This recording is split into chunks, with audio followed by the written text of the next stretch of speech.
নমস্কার, আমি ডাক্তার প্রকাশ Mallick, consultant homeopath. দীর্ঘ 38 বছর ধরে হোমিওপ্যাথি চিকিৎসার সঙ্গে যুক্ত আছি। আজকে যে বিষয়টা নিয়ে কথা বলবো সেটা হচ্ছে অর্শ বা পাইলসের সমস্যায় হোমিওপ্যাথি।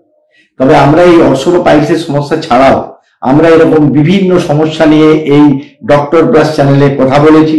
যদি আপনারা চান আমাদের প্লে লিস্টে গিয়ে সেখানে কিন্তু আপনি ক্লিক করলে আমাদের এই ভিডিওগুলো পেতে পারেন। আমরা মনে করি তাহলে আপনাদের জীবন চলার ছন্দকে ছন্দায়িত করতে পারবে। যাই হোক, আজকে আমি আবার প্রসঙ্গে ফিরে আসি, সেটা হলো অর্শ। অর্শ হচ্ছে আমার এই 38 বছরের অভিজ্ঞতা থেকে জানতে পেরেছি যে অর্শ কিন্তু একটা হচ্ছে অ্যাসিডিক প্রবলেম, এবং যাদেরই অর্শ হয়েছে তারা দীর্ঘদিন ধরে অ্যাসিডের সমস্যায় ভোগে। এবং এই অ্যাসিড এবং আমার এমডি পেপারের যে রিসার্চ পেপারটা, সেটা কিন্তু নাইট্রিক অ্যাসিড উইথ পাইলস বা নাইট্রিক অ্যাসিড বলে একটা মেডিসিন আছে, পাইলসে তার ভূমিকা সম্পর্কে বলেছে। সেই রিসার্চ পেপারে আমি দেখিয়েছি যাদের লিভার যত খারাপ তাদের কিন্তু আস্তে আস্তে পাইলসের দিকে চলে যায়, এবং যদি আমরা ওষুধ দিয়ে তার লিভার ফাংশন লেভেলটাকে ঠিক রাখতে পারি, সে কিন্তু পুনরায় আবার হিত স্বাস্থ্য উদ্ধার করতে পারবে।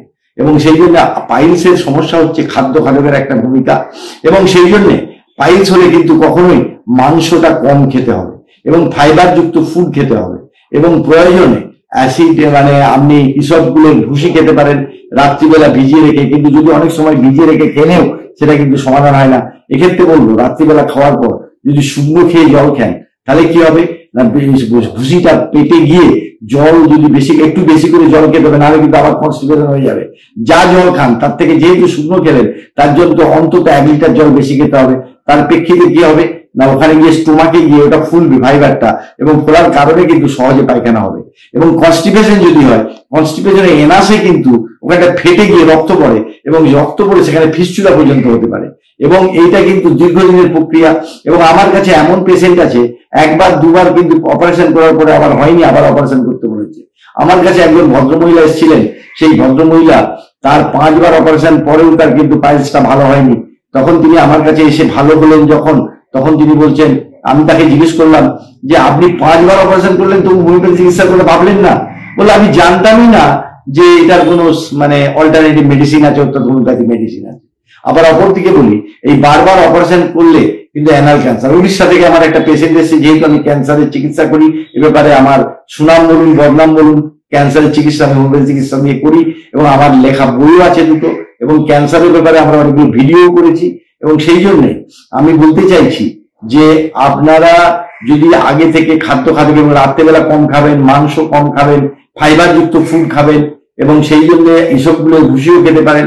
আর তার সঙ্গে হোমিওপ্যাথি চিকিৎসা কিরকম না, হোমিওপ্যাথি চিকিৎসা হচ্ছে রক্ত পড়লে, যদি ফিন ধরে রক্ত পড়ে একটা ওষুধ, টোপা করে রক্ত পড়লে একটা ওষুধ, এবং যদি আপনার পায়খানা করার পরে জ্বালা করে তার জন্য একটা ওষুধ, কোঁত দিয়ে পায়খানা করলে একটা ওষুধ, এবং সর্বোপরি এবং এই পায়খানার রক্ত পড়াটা একটা বিরাট ফ্যাক্টর। রক্তটা যদি পড়তেই থাকে, এটা কাঁচা ব্লাড, এবং রক্তের আবার রেডনেসটা কেমন, রক্তের রঙের উপর নির্ভর করে আমাদের হোমিওপ্যাথি ওষুধ হয়। এবং এই রক্তটা যদি বারবার পড়তে থাকে তাহলে কিন্তু আপনি অ্যানিমিক কন্ডিশনে চলে যাবেন, যেটা বেশি ডেঞ্জারাস এবং সার্বিক স্বাস্থ্য রক্ষার ক্ষেত্রে একটা বিরাট কষ্টকর পরিণত হয়। আমাদের অনেক ওষুধ আছে যে রাত্রিবেলা আমাদের নাক্সভূমিকা, হেমামেলিস, অ্যাসিড সাল্ট এবং অ্যাসকুলাস হিপ, এবং আমি যে ওষুধটা ব্যবহার করি সাধারণত কম ব্যবহার করে। আমি এই কথাটা বললাম কেন, আমাকে ভাববেন না যে আমি জ্ঞান দিচ্ছি। আসলে আমি একটা পেশেন্টকে লিখেছিলাম অ্যাসকুলাস গ্র্যাবরা, তো একজন নাম করা ওষুধ দোকান বলছে ডাক্তারবাবু ভুল লিখেছেন, ওকে অ্যাসকুলাস হিপ দিয়েছে, এবং অ্যাসকুলাস হিপ যে নয় অ্যাসকুলাস গ্র্যাবরা সেটা কিন্তু। তখন আমি মনে করলাম যে আসলে ওই রকম একটি লব্ধ প্রতিষ্ঠিত হোমিওপ্যাথি ওষুধ দোকান জানে না, তাহলে ডাক্তারবাবুরা লেখে না।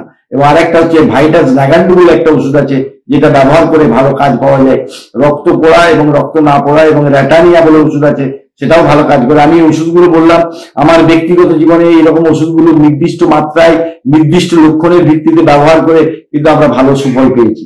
তার মানে এই নয় যে ওষুধগুলি কাজ হবে।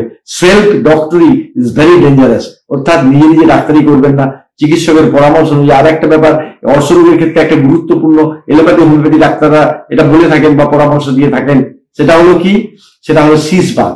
বিটাডিন লোশন দিয়ে গরম জলে যদি একটা গামলাতে আপনি যদি ওই ভাপটা নেন, তাহলে কিন্তু আপনার ইনফেকশনটা তাড়াতাড়ি চলে যাবে। আর তার সঙ্গে হোমিওপ্যাথি চিকিৎসা করলে আপনি তাড়াতাড়ি সুস্থ হয়ে উঠবেন, এবং আপনার কোনো ভয় পাওয়ার কারণ নেই।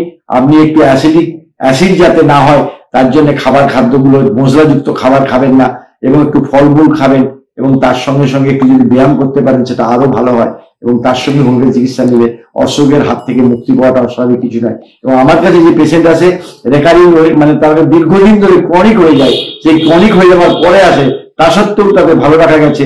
এবং যদি প্রথমে আসেন, আমি তো যেহেতু বললাম ক্যান্সারের চিকিৎসা করি, সেই তো আমার অ্যানাল ক্যান্সার অনেক পেশেন্ট আছে, আমি তাদের বলি একটু আগে যদি হোমিওপ্যাথি চিকিৎসা করতেন, বারবার অপারেশন না করে, তাহলে কিন্তু আপনি আজকে অ্যানাল ক্যান্সারে ভুগতেন না। আর এগুলো তো মনে রাখতে হবে, operation is not solution for any disease. Operation হচ্ছে টেম্পোরারি রিলিফ। অবশ্যই আমি অপারেশনের গোড়া নই, অপারেশন করতে হতেই পারে বিশেষ প্রয়োজনে, কিন্তু সহজেই কিন্তু অপারেশন করবেন না। এবং যখন কোনো সার্জন অপারেশনের কথা বলবে, তখন সেকেন্ড ওপিনিয়ন নেওয়ার পরে তবেই করবেন, কারণ এই অপারেশন কিন্তু অনেক সময় অনেক ভয়াবহ রোগের কারণ হয়ে থাকে, কমপ্লিকেশনের কারণ হয়ে থাকে। তবে হোমিওপ্যাথি চিকিৎসা এক্ষেত্রে দি বেস্ট চিকিৎসা। আমার 38 বছর চিকিৎসক জীবনে আমাদের সাফল্যের রেট খুব বেশি, এবং যে কোনো হোমিওপ্যাথি চিকিৎসকের কাছে গেলে হোমিওপ্যাথি রোগের হাত থেকে আপনাকে রক্ষা করতে পারবে। আর শীষ বাস্তা যদি কন্টিনিউ করেন তাহলে কোনো সমস্যাই হবে না। যাই হোক, আপনারা ভালো থাকুন, অপরকে ভালো থাকতে সাহায্য করুন।